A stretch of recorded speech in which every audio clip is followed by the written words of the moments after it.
un espace où l'on s'autorise à parler de la santé et de l'invisible.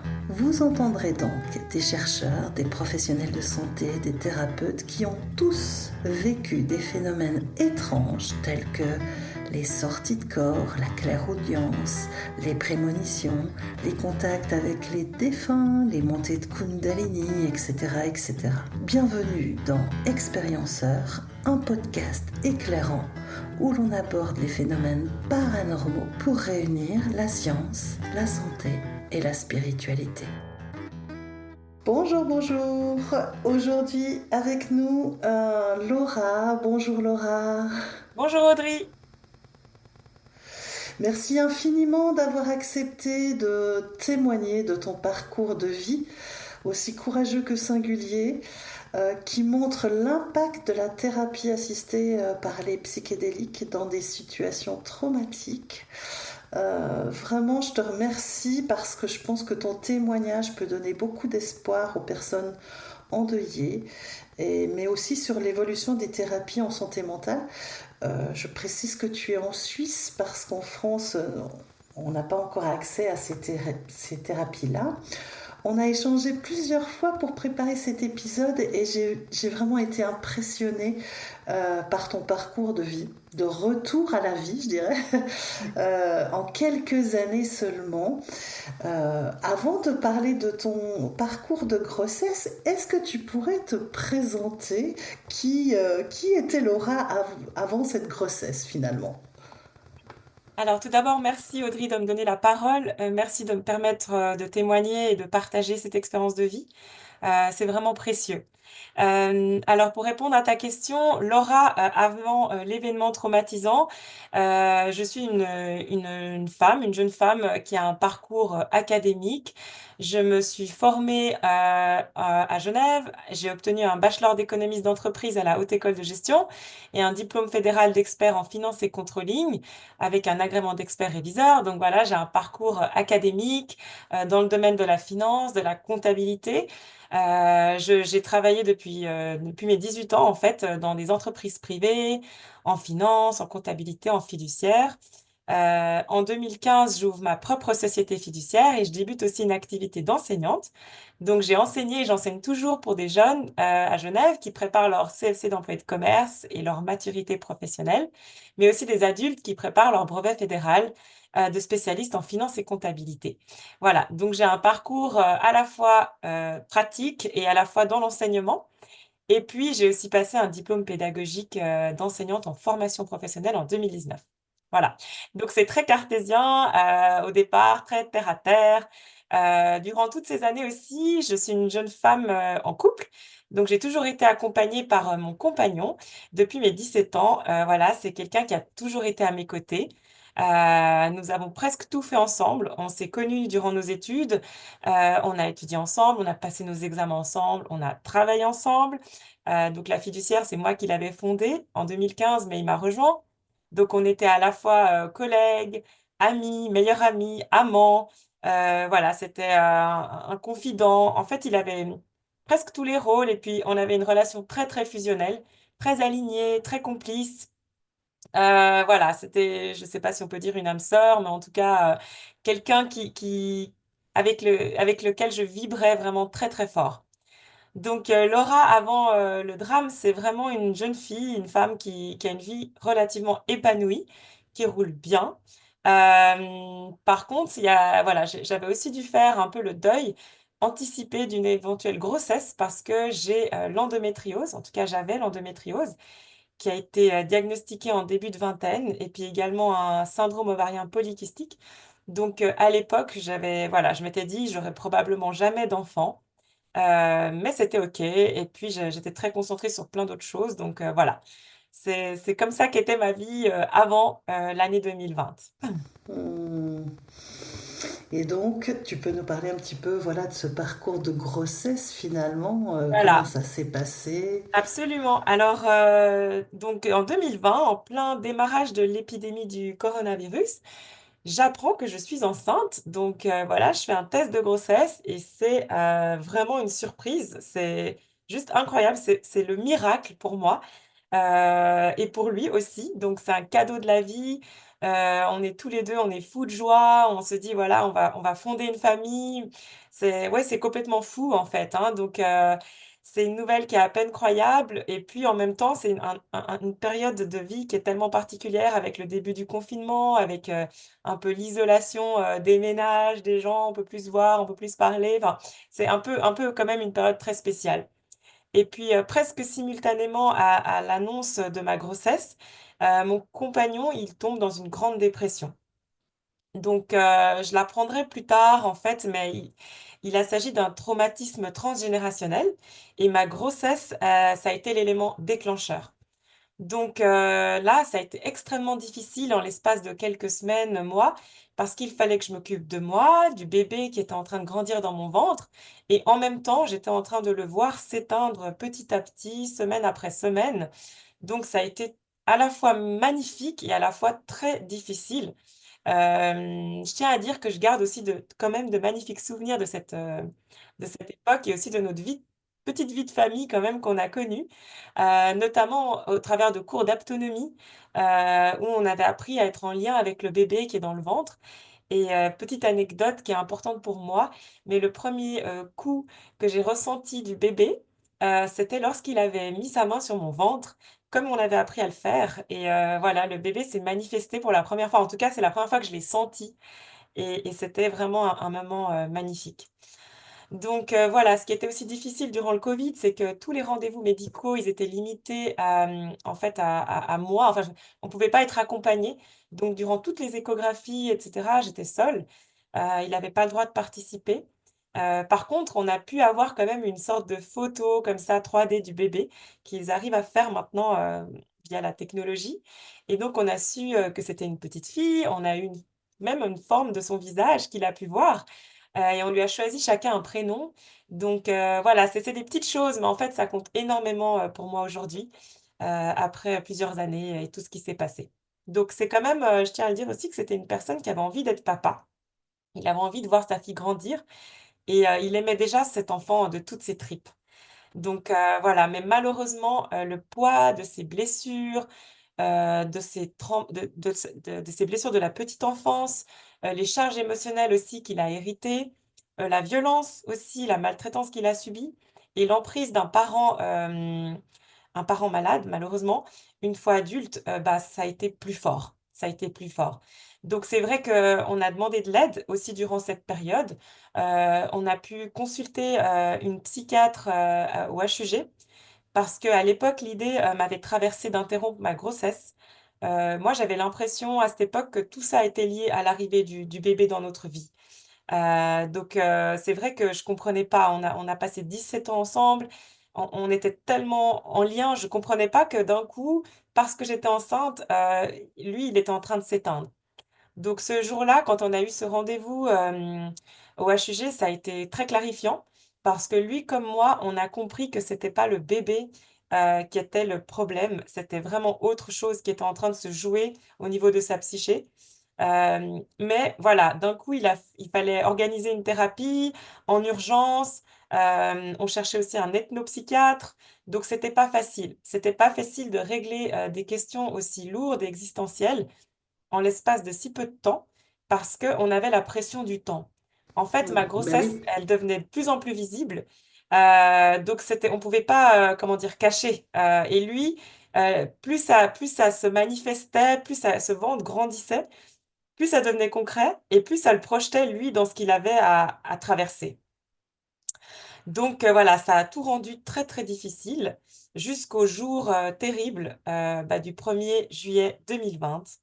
Date à laquelle, l'irréparable a été commis. Donc ce jour-là, en fait, mon compagnon est parti de la maison, et il n'est plus jamais rentré. Donc il a mis fin à ses jours, et moi je l'ai appris le lendemain matin par la police qui est venue, bah, sonner à la porte, et là, ça a vraiment été le début de la descente aux enfers pour ma part. Donc ils ont sonné, ils m'ont donné les clés et puis ils m'ont annoncé qu'il s'était passé quelque chose. Alors moi, j'ai tout de suite pensé à un accident, un accident. Pour moi, il était à l'hôpital dans le coma, enfin voilà, c'était impossible qu'il soit parti, en fait, vraiment. Donc voilà, ils m'ont dit qu'il y avait c'était que non, c'était pas un accident dans le sens de qu'on pouvait aller le trouver quelque part, et puis là, bah, voilà, j'ai dû m'asseoir, j'ai téléphoné à des personnes pour que enfin des amis, que des personnes viennent à la maison pour que je sois pas seule à entendre ce que je commençais déjà à comprendre. Et puis quand, ils m'ont annoncé que c'était un suicide, là, ça a été vraiment, c'était vertigineux. Donc pour moi, c'était pas possible que ça soit mon histoire, que ça soit notre histoire, que ça soit ma réalité. Voilà, c'était impossible que ça soit vrai. Donc c'était un tremblement de terre, là j'ai tout de suite été accompagnée par, de la famille. Je suis partie vivre chez mes grands-parents qui habitaient pas très, très loin de chez moi. Heu, Puis j'ai été quand même très, très encadrée. Je me rappelle la première fois que j'ai vu sa tombe, peu avant son enterrement, voilà, il avait été, mis en terre. Et puis là, en fait, c'était pas possible. Enfin, je suis tombée par terre et je me suis mise à creuser, en fait. Je me suis mise à creuser la terre pour le sortir de là, en fait. Parce que pour moi, c'était pas possible qu'il soit là-dedans. Qu'il soit enterré dans un cercueil, c'était pas possible. Donc c'est vraiment une douleur et une souffrance, insupportable, vraiment. Et puis pour Il n'y a moi, pas de mots. c'était oui, Il n'y a pardon. pas de mots. Il n'y a pas de Oui, mots voilà, il y a pour pas de mots, décrire en c'est fait. vraiment, ouais, on est explosé de l'intérieur, en fait. C'est vraiment, ouais, la vie, elle est vraiment c'est horrible, en fait. On est là, mais en fait, pour moi, c'était soit on vivait ensemble sur cette terre, soit on était morts ensemble. Donc on pouvait pas être séparés. Donc là, j'ai commencé à me sentir complètement, physiquement, hein, j'étais complètement coupée en 2. C'est-à-dire que j'avais le haut de mon corps, enfin, à partir du sternum, c'était complètement mort. Il y avait comme un trou là au niveau du cœur. Puis en dessous, il y avait la vie en fait qui était là, qui grandissait. Parce que le bébé, il bouge, il donne des coups. Donc en fait, le corps bouge malgré lui. Ben ouais, ouais, ouais. Oh, enfin, et là, on se dit, mais en fait, j'étais dissociée, quoi. J'étais séparée en deux. Et puis, c'était très compliqué. Donc, j'ai plusieurs fois pensé à me suicider vraiment sérieusement. Parce que voilà, j'arrivais pas à me dire que je dois continuer dans cette vie telle qu'on me la présente. Donc, il a fallu mettre tout en place, une stratégie de survie. Et je pense que ce qui m'a sauvée vraiment, à cette époque-là, ça a été d'une part la présence sans faille de mes amis, de ma famille, où j'ai Ouais, vraiment eu comment dire? Un soutien, ouais, une sorte de village comme ça qui s'est formé autour de moi et de ce bébé qui était en train de grandir. Il y a eu mon accompagnement thérapeutique parce que j'ai été extrêmement bien suivie, accompagnée par, plusieurs personnes, mais vraiment des thérapeutes de qualité qui ont su, vraiment m'entourer très fortement. Il y a eu la médiumnité que je vais développer par la suite, mais qui est venue s'inviter aussi, et puis ma fille. Ma fille, elle m'a sauvée parce qu'en fait, voilà, elle était dans mon ventre et la vie grandissait et je ne pouvais pas, en finir, en fait. Je ne pouvais pas. Voilà, et il y a aussi, je pense, quelque chose en moi quand même après coup, je me dis qui était quand même là. Est-ce que c'est une forme d'espoir ultime? Est-ce que c'est la foi? Je ne sais pas. Mais il y avait, je pense aussi quand même quelque chose en moi, une petite voix, qui me disait que peut-être c'était possible de survivre à ça. Donc, humainement, c'est vrai qu'il y a une véritable chaîne de solidarité qui s'est formée autour de moi avant et après mon accouchement. Donc je suis restée très peu seule, il y avait très peu d'espace finalement pour mettre, en exécution mes plans, mes pensées, tout ce qui se passait dans ma tête. Donc ouais, je me souviens avoir aussi pensé: «OK, alors je peux pas mourir maintenant parce que j'ai un bébé dans mon ventre. OK, alors je vais donner naissance à mon bébé, puis ensuite je mourrai». Voilà. Donc j'essayais vraiment de me dire, «Tiens, mais il y aura une solution», mais en même temps, c'était terrible parce qu'en fait, je voyais pas l'avenir. Je voyais pas comment ma vie allait pouvoir, continuer, avec un bébé et mon compagnon, dans un cercueil, vraiment. Et puis après, je me disais aussi: «Mais si je meurs une fois que j'ai accouché, bah, mon bébé, il va rester tout seul. Il va vivre sans parents». Donc du coup, c'était insoluble, en fait, parce que je pouvais pas non plus envisager, qu'un enfant qui a déjà perdu un papa perde aussi sa maman, en fait, voilà. Donc voilà, c'était très très compliqué. Mais aussi, parallèlement, c'est ça qui est assez incroyable, tout ce qu'on peut vivre en même temps. C'est-à-dire qu'à la fois, il y avait ce désespoir absolu, cette envie de partir, puis à la fois, il y avait quand même un amour qui était grandissant, et un lien avec mon bébé qui était en train de se construire, en fait. Et là, je tiens quand même à le dire que on peut vivre à la fois, de la joie et à la fois de la tristesse. C'est pas du ou, c'est du et. Parce que dans mon cas, j'étais quand même heureuse à l'idée d'être maman. J'étais heureuse à l'idée de vivre une grossesse.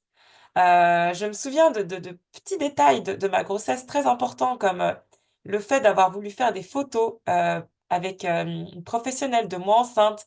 C'était comme si je sentais que c'était quand même un miracle, en fait, qui était en train de se passer et j'avais envie de garder une trace concrète de ça, de moi enceinte.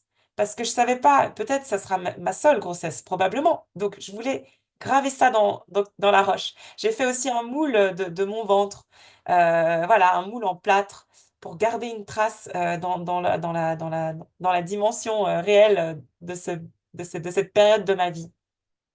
Donc j'étais vraiment coupée en 2 entre le deuil et puis la joie, de voir mon bébé naître, en fait. Et puis Ouais, justement c'est très oui, intéressant ce que tu racontes. Et est-ce que, est-ce que le fait, parce que tu m'avais raconté, ça m'avait profondément touché, le fait de cette chaîne de solidarité qui s'est tissée autour de toi, parce que tu me disais pendant un an, mmh, jour et nuit, tu as eu du monde, enfin toi tu allais au travail où tu t'occupais, etc. Mais il y avait tout le temps quelqu'un avec toi. C'est quand même exceptionnel oui, d'avoir cette chaîne de oui. solidarité. Est-ce que tu penses que ça a eu finalement un impact sur ce lien avec ton bébé, avec ta fille, avec le fait d'avoir quelque chose de sécuritaire, parce que pour moi, il n'y a pas de guérison sans sécurité. Mmh, Et là, ce lien, enfin, c'est assez... absolument. Oui, merci Audrey de le souligner parce que c'est totalement juste.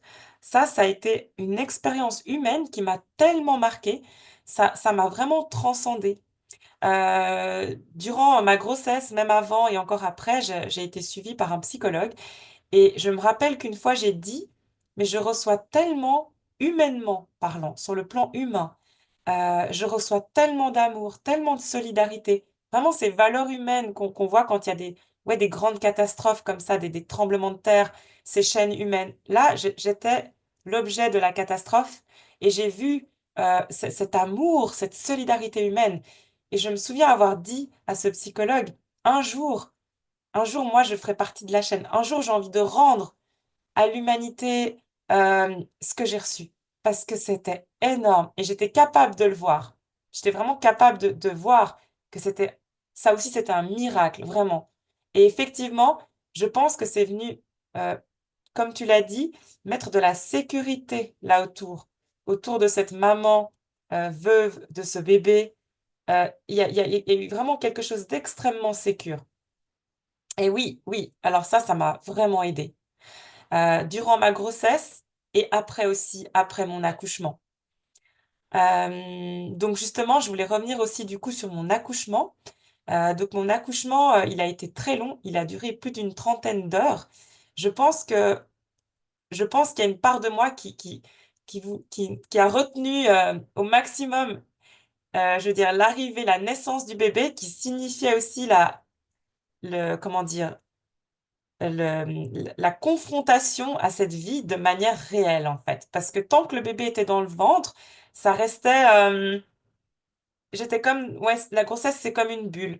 Je savais que du moment que je tiendrais le bébé dans les bras, d'un coup, ma réalité de vie, elle serait concrète, je pourrais plus fuir. Donc j'avais peur, je pense aussi à l'idée d'accoucher. Mais ceci dit, j'ai accouché vraiment en pleine conscience, sans péridurale, sur une chaise Maya, donc c'est assez incroyable, c'est ces chaises où on est assise comme ça en position, très, physiologique, avec, mes 2 sœurs d'âme, 2 amies vraiment qui ont été là avant, après et vraiment dans cette pleine puissance, je pense que là, il y a quelque chose aussi de très animal où on est vraiment dans un état modifié de conscience durant l'accouchement. Donc ça a été long, mais ça a été aussi merveilleux. C'est vraiment le chemin vers la vie, la transition, En fait, la mort, c'est une transition, la naissance, c'est une transition.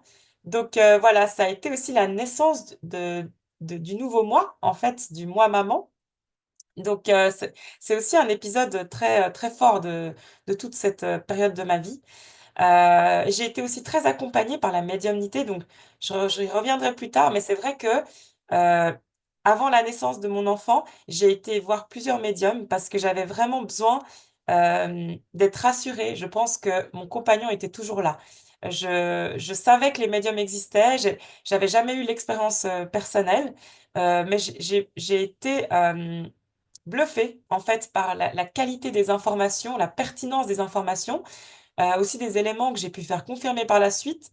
Donc pour moi qui était très cartésienne et un peu sceptique, c'est vrai que la médiumnité, elle est venue donner tout un sens en fait à ma grossesse et à ce que j'étais en train de vivre, à ma vie. Et puis notamment le jour de mon accouchement, Ben je me oui, souviens, tu j'étais peux au téléphone, développer. pardon. Oui, tu peux développer cette partie-là parce Oui, elle est vraiment très chouette. oui, c'est une anecdote que j'aimerais juste partager. Le jour de mon accouchement, j'étais au téléphone avec Bégonia, que tu as interviewé aussi, qui a été aussi ma formatrice en médiumnité. Ça, je développerai par la suite. Mais le jour de mon accouchement, j'étais au téléphone avec elle, avec les contractions, puis elle m'a donné des éléments tellement précis en me disant, voilà, ton compagnon, il est avec toi, maintenant, ici même, il me montre, voilà, qu'il y a tel élément sur la porte, parce que en face de moi, il y avait une porte d'entrée, et elle m'a donné un élément qui est une sorte d'image qui était collée sur la porte, elle me l'a décrite d'une précision, et en fait, c'est tous des éléments qui m'ont fait confirmer que il était là avec moi. Donc j'avais la conviction et la certitude que mon compagnon était dans cette salle d'accouchement avec moi le jour où j'ai donné naissance à mon bébé. Et ça a été extrêmement précieux. Je la remercierai toujours d'avoir pu me donner ces informations parce que ouais, ça m'a donné une force aussi.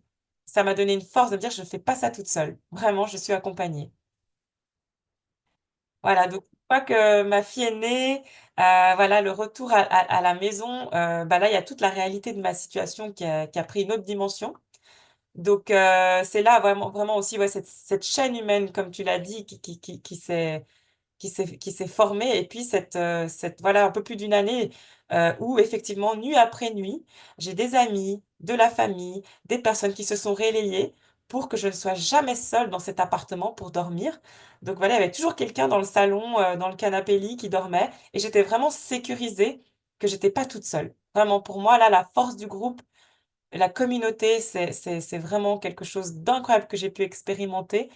Et je pense que déjà toutes les mamans, ça serait important qu'elles soient accompagnées vraiment au retour à la maison aussi d'un point de vue hormonal, etc. Mais là encore plus avec ce que je vivais, j'avais l'impression d'être une plante entourée par des tuteurs en fait, et que je pouvais pas tomber. En fait, si je basculais à gauche, on me remettait au centre. Si je basculais à droite, on me remettait au centre. Donc j'étais vraiment, ouais, comme sécurisée, encadrée en fait par toutes ces personnes, et c'est vraiment merveilleux ce qui s'est Tu passé là. m'avais, tu m'avais partagé aussi que la réalité quand même de maman solo était pas évidente. C'est ce que t'expliques finalement ces tuteurs et que Mhm. tu étais, qu'on t'avait aussi parlé de dépression postpartum. Oui, Tu étais allé voir un psychiatre ou je sais plus absolument. exactement. Est-ce que tu peux partager ça? Oui, alors donc j'avais un psychologue avant ce drame, mais j'ai été aussi suivie par une psychiatre. Et effectivement, euh, lors de ces rendez-vous que j'avais de manière assez régulière avec la psychiatre, bah, elle me demandait comment ça allait, comment ça se passait avec le bébé. Et je me rappelle que bah, voilà, elle prenait des notes évidemment de ce que je disais. Et un jour, elle a vraiment évoqué ce terme. Elle m'a dit que selon tout ce que je lui racontais, pour elle, j'étais en dépression postpartum.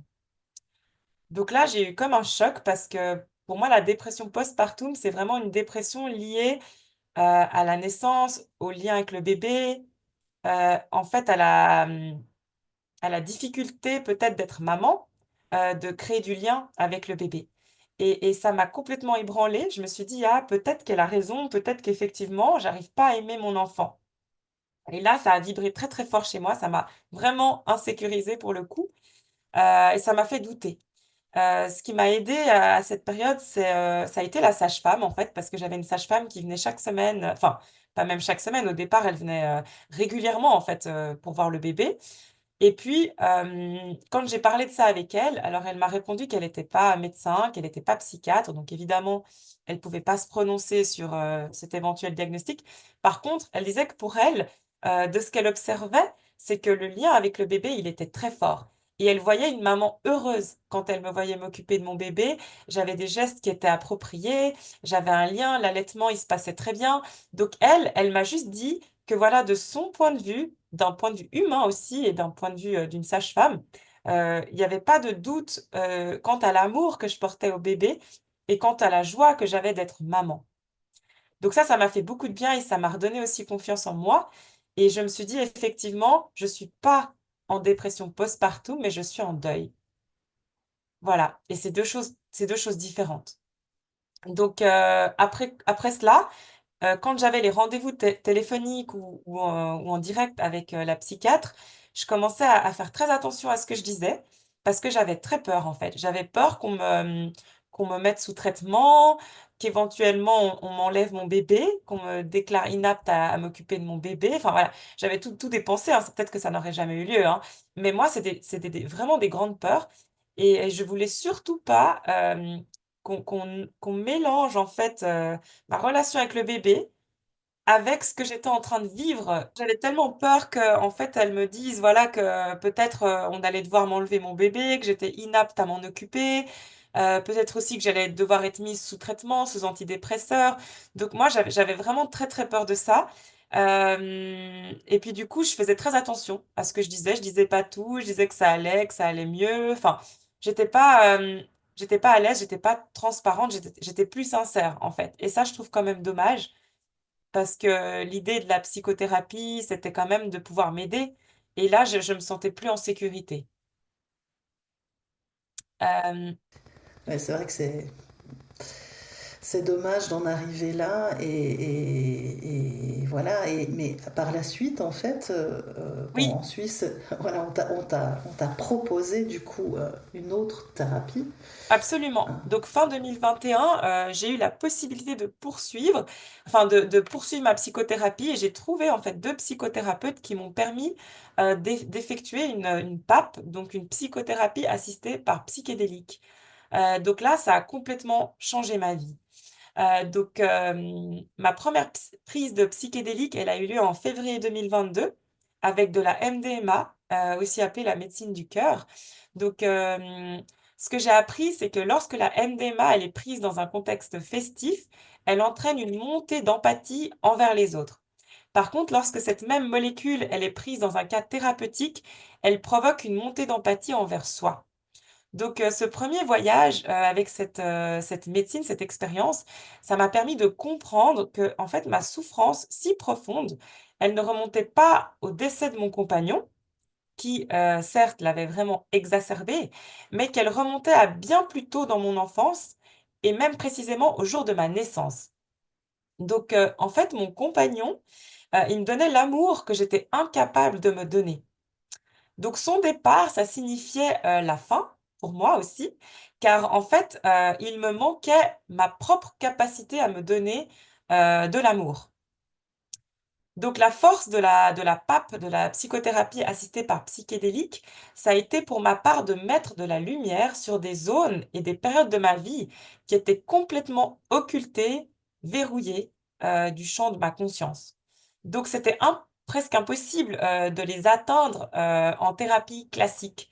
Car même avec le fantastique outil que représente l'EMDR, parce que j'ai pu bénéficier par mon psychologue de l'EMDR, on part toujours d'un point de départ qui peut être une situation, un souvenir, une émotion, un sentiment, mais qui du coup est quand même dans le champ de la conscience. Donc nous, on partait toujours sur l'événement traumatisant. Or, la médecine, ça m'a permis d'ouvrir, d'élargir le champ de la conscience et de faire remonter à la surface ce qui n'était pas accessible. Donc, Hmm. après cette première expérience, j'ai pu commencer un long travail de réparation de mon amour-propre. Donc ça, c'était complètement nouveau parce que j'avais pas conscience que j'étais pas capable de m'aimer, en fait. C'est tout bête, hein, mais je me rendais même pas compte. Donc ça a été la première expérience. Puis après, en fait, on m'a proposé d'intégrer un groupe fermé, exclusivement avec des femmes, pour poursuivre ma thérapie, donc la PAP. Donc j'ai pu bénéficier donc de 5 autres voyages avec des médecines, sur plus de 2 ans. Donc la force de cette thérapie pour moi, c'est qu'elle a véritablement accéléré mon processus de guérison interne. Donc en quelques heures, j'ai avancé l'équivalent de plusieurs années. Et je tiens quand même à préciser que, en étant maman seule et entièrement responsable d'un tout petit être, et sachant à quel point les années de la petite enfance sont précieuses, voire cruciales pour la vie tout entière d'un être humain, ce n'est pas une personne qui a été sauvée, mais bien 2. Donc c'est 2 personnes qui ont pu bénéficier de la puissance et de la justesse de ces médecines. Donc l'expérience, elle a été aussi salutaire que fantastique parce que pour moi, lorsqu'on guérit un individu, on guérit le collectif. Et là, on guérit, aussi, une petite fille, probablement des traumatismes aussi transgénérationnels hérités. Donc voilà, c'est énorme ce qui a pu être, effectué, et c'est vraiment pour ça que j'ai envie de témoigner et de partager cette expérience. Hmm. On Hem, sent, on sent aussi hein, tout le parcours, hein, parce que finalement, ça fait à peine 4 ans, enfin je dis à peine, hein, mmh, mais on sent l'intégration du parcours, on sent que tu as cheminé avec tout ça, oui. et que voilà, la souffrance en tout cas, elle s'est apaisée vraiment, et ouais, c'est aussi ça la force de ton témoignage. Hein, Oui. Absolument et puis, au sein du groupe aussi que j'ai pu intégrer, c'est vrai que c'était incroyable parce que nos chemins de vie à toutes a priori, ils avaient rien en commun, mais au travers de nos échanges, le miroir sur les partages et puis aussi que ça soit avant, pendant ou après les expériences, en fait, ça a vraiment donné une autre dimension, à tout le travail d'intégration. Ça a vraiment permis de rendre ce processus de guérison encore plus puissant et encore plus clair, en fait. Parce que c'est vrai que ce qui est important de dire, je pense aussi, c'est que l'expérience psychédélique, elle permet vraiment, voilà, d'élargir la conscience et de mettre en lumière, des événements de vie, une compréhension beaucoup plus large. Mais par contre, après, il y a tout le travail d'intégration, parce que ces voyages, ils se digèrent, en fait, ensuite. Donc le cadre et le suivi thérapeutique, pour moi, ils sont vraiment indispensables. En amont, c'est déjà le fait de poser une intention claire, c'est-à-dire pourquoi on fait cette expérience, pourquoi on va faire ce voyage, quel est l'objectif à atteindre qui ensuite va pouvoir se transformer en fait en aval, en un point de référence, en un repère temporel. Donc tout le travail qui suit, c'est celui de l'intégration. Celui-ci, il peut prendre plusieurs semaines, voire plusieurs mois dans mon cas. Donc en fait, c'est comment les informations obtenues, les prises de conscience, les compréhensions, elles vont se traduire dans le quotidien, dans la matière, dans le réel, dans la vie de tous les jours.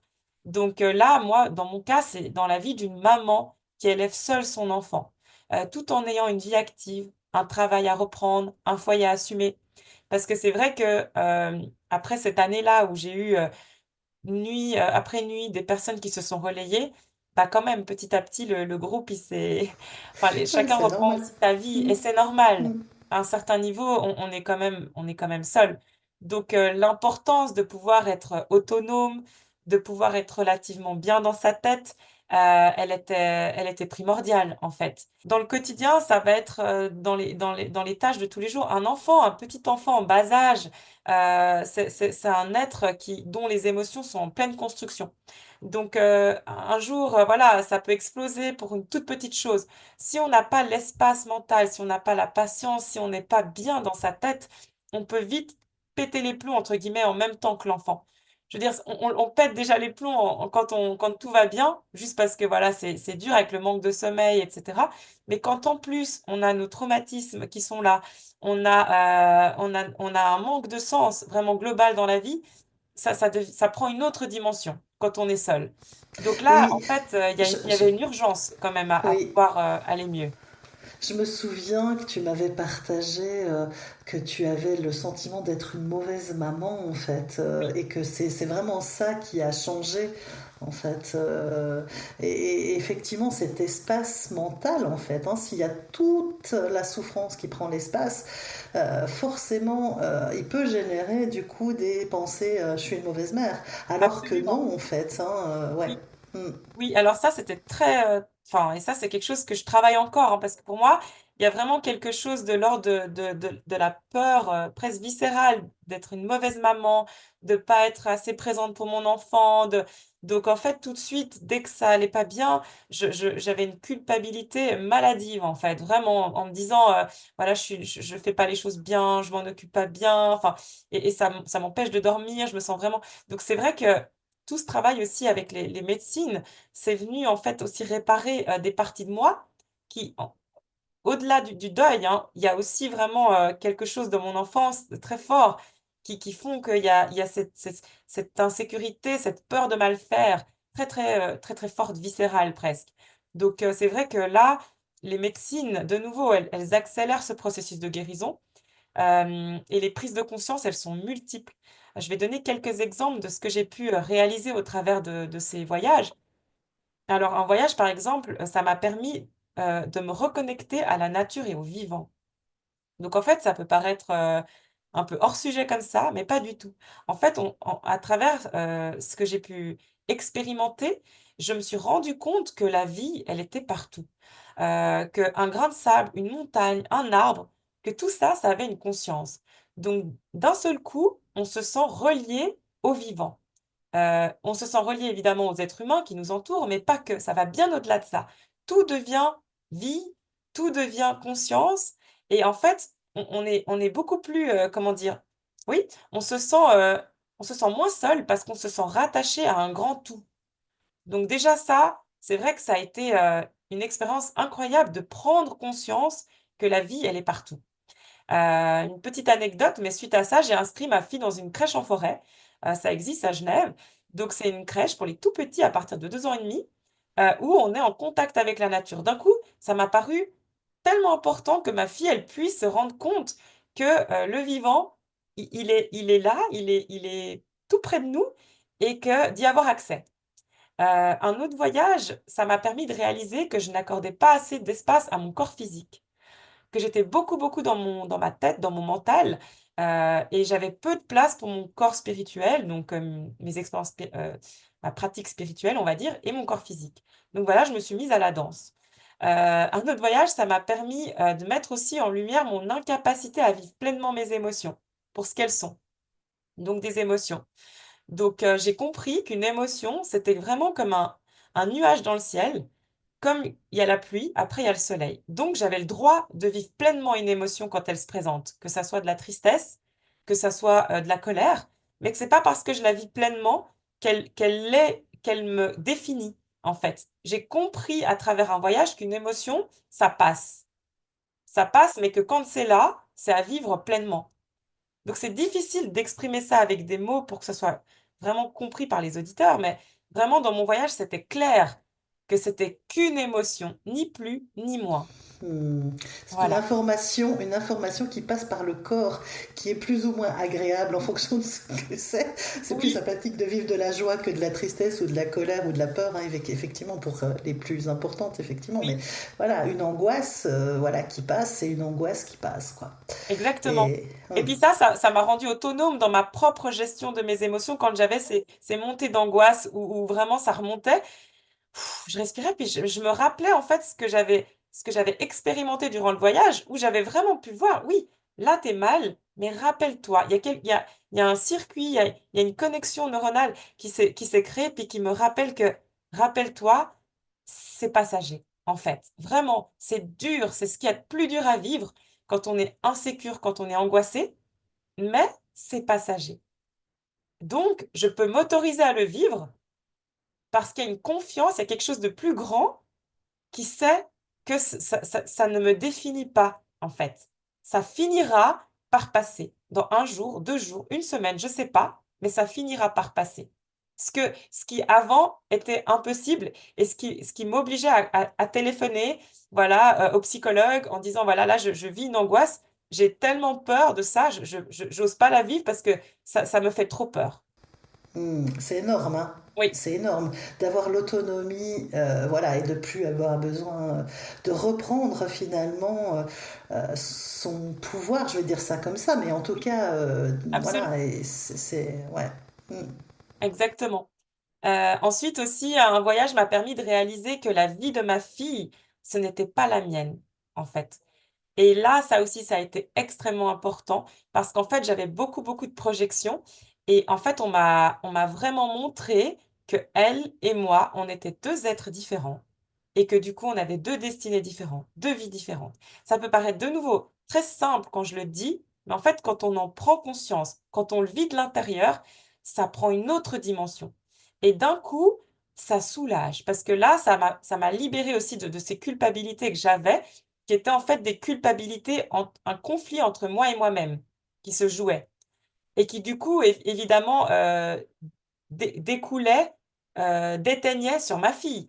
Mais à la base, c'était vraiment entre moi et moi-même. Donc le fait d'en prendre conscience, Tu peux préciser un petit peu, t'arrives à préciser un petit oui, peu ce en fait, conflit entre toi et toi? oui, en fait, moi, en tant qu'enfant, j'ai été à certains moments de mon enfance véritablement abandonnée. En fait, j'ai vécu des scènes d'abandon, des choses très douloureuses. Et maintenant, en tant que maman, quand parfois, voilà, je dois confier ma fille ou quand je peux pas être avec elle ou quand, en fait, ça générait une culpabilité, maladive. C'est-à-dire, la saine culpabilité, c'est de se dire: «OK, j'ai fait quelque chose de pas bien, c'est OK, je m'excuse», voilà. La culpabilité maladive, c'est vraiment qu'on peut plus se regarder dans le miroir, qu'on se dit que vraiment, cet enfant, on mérite on n'a même pas le droit d'être parent, en fait. Donc ça va très, très, très loin et ça, je le pensais, en fait. Parfois, je me disais: je suis maman, mais en fait, j'ai pas le droit parce que je suis vraiment une mauvaise personne» et puis la médecine m'a dit: «Non, tu es pas une mauvaise personne, déjà, tu es maladroite» et ça, déjà, rien que la différence entre être quelqu'un de mauvais ou être quelqu'un de maladroit, elle est subtile, mais elle est énorme et puis aussi, ce que toi, tu as vécu enfant, donc ce qui découle de tes blessures, de tes peurs, de tes traumatismes, c'est ton histoire et c'est ça qu'on vient réparer dans le voyage. Mais ta fille, elle va bien et toi, tu es une bonne maman avec ta fille. Donc en fait, de séparer, de dissocier les expériences, ça permet de se dire: «OK, alors ça, c'est son histoire, ça, c'est la mienne. Maintenant, je vais m'occuper de réparer ce qu'il y a à réparer chez moi, mais je vais pas faire une projection sur ma fille». Et elle, en aucun cas je l'abandonne. Elle va bien. Elle est toujours avec, des personnes, qui s'en occupent bien. La médecine aussi me permet de le voir et donc il n'y a pas lieu de faire une superposition des expériences Hmm. et le fait de le Ouais, comprendre ça de aussi c'est hyper l'intérieur, important. c'est super important parce que d'un coup on le comprend, donc d'un coup on est beaucoup plus serein et vraiment le rapport avec l'enfant, il change. Parce que les enfants, je pense qu'ils captent vraiment, ils captent des informations de l'invisible. Donc je pense que si on est dans cette pensée-là, même si elle est erronée, c'est quand même une pensée qu'on a et qu'on transmet. Ça passe quand même. Mmh. Donc ça crée le doute, ça crée la confusion avec l'enfant. Alors que quand on est au clair, l'enfant il ressent la clarté et du coup il y a plus, en fait, c'est beaucoup plus fluide. Je dis pas qu'il y a plus de conflit, il y a plus de mais c'est fluide qu'on est on est au clair, qu'on n'est pas une mauvaise personne. Voilà et ça change tout. Ouais. En tout cas, bah merci hein, de toutes ces précisions qui montrent l'impact en fait de la prise de conscience en fait hein, et de cet Exactement. accompagnement qui a duré. Voilà, et c'est toute la différence et l'importance finalement bah, de la thérapie. Oui, C'est pas un voyage, en fait c'est un accompagnement et en plus toi tu as bénéficié d'un accompagnement en groupe oui. qui a certainement potentialisé, en tout cas qui est différent. À mon avis, hein, à mon humble avis, la médecine en elle seule ne suffit pas. C'est vraiment tout le setting, tout le travail psychothérapeutique, pardon, qui va vraiment faire la différence. C'est un travail qui est long, qui est parfois douloureux et éprouvant, mais ça en vaut entièrement la chandelle. Pour ma part, il y a vraiment une vie avant, il y a une vie après la prise de psychédéliques. Mais seule la médecine ne suffit pas. Voilà, il y a l'intégration qui est Bien sûr, vraiment bien importante. sûr, bien sûr. Mhm. Ouais, bah, et tu le décris vraiment bien, hein, je te remercie, parce qu'effectivement, c'est pas un nouveau médicament comme ça qui viendrait Non, voilà, dans la prise en charge en fait, des traumatismes, hein. Il y a effectivement tout le travail psychothérapeutique du coup, qui est fait autour de ça, et c'est vraiment important de le souligner, et je te remercie, oui, oui. mhm. C'est toute voilà, la justesse de ton témoignage. Est-ce que tu as envie voilà, de conclure, d'ajouter quelque chose Alors écoute, je conclurai en disant que il existe quand même de merveilleux outils, hein, au-delà des psychédéliques qui, voilà, peut-être en France sont pas autorisés, etc. Mais en tout cas, de se laisser la porte ouverte qu'il existe. Il y a la respiration holotropique, il y a l'hypnose, il y a le NDR. Évidemment, les médecines, elles ont une dimension incroyable parce que voilà, c'est cet élargissement de la conscience. Mais j'aimerais juste partager aux auditeurs que de se laisser l'opportunité de guérir. Parce qu'il existe énormément d'outils, on peut être super bien accompagné et tout seul aussi, c'est extrêmement compliqué. Vraiment de demander de l'aide, d'accepter d'être aidé, d'essayer, si quelque chose ne nous convient pas, d'essayer autre chose. Mais vraiment, quand on va mieux, il y a vraiment un effet, papillon comme ça, on envoie une onde dans l'univers, il y a vraiment quelque chose qui s'aligne autour de nous qui est tellement puissant et c'est pour ça que j'invite, le plus grand nombre à demander de l'aide et puis si les médecines pouvaient être, plus facilement, heu, prescrites pour des cas parce que même en Suisse, elles sont autorisées, mais c'est quand même dans des cas très précis. Tout le monde ne peut pas y avoir accès et ça, je trouve quand même, dommage parce que je pense que parmi les multiples outils qui existent, elles aident vraiment. Donc voilà, si ce témoignage, il peut aller encourager dans ce sens-là, alors moi j'en serais ravie. Hmm. En tout cas, je te remercie profondément. Et c'est vrai que ce qui est aussi important dans ton témoignage, c'est finalement cette dimension d'ouverture de conscience transpersonnelle, spirituelle, qui a un impact profond dans ton processus de guérison, hein, simplement la vie qui... C'est pour ça que je te présentais comme ça, mais la vie qui renaît en fait, hein, Oui, et chez toi. Et c'est vraiment... Enfin, moi, je te remercie de ta confiance aussi parce que de nous partager tout ça, c'est vraiment, voilà. En tout cas, je pense que c'est vraiment un cadeau pour le nous, voilà, oui, quelque merci. chose que tu offres et que tu disais tout à l'heure, si je peux, voilà, participer à quelque chose au niveau collectif, je pense que tu le fais là dans ce témoignage-là et je te remercie vraiment beaucoup. Merci Audrey. Merci infiniment. C'est déjà la fin de cet épisode. S'il vous a plu, n'hésitez pas à commenter et à liker pour me soutenir. Et surtout, c'est le plus important. Si vous connaissez quelqu'un qui a vécu une telle expérience, partagez-lui cet épisode. Cela peut peut-être profondément l'aider. Une liste de professionnels de santé formés pour accompagner ces phénomènes est disponible sur le site audreygraindamour.org. Retrouvez-nous le 1er et le 15 de chaque mois sur toutes les plateformes. À bientôt!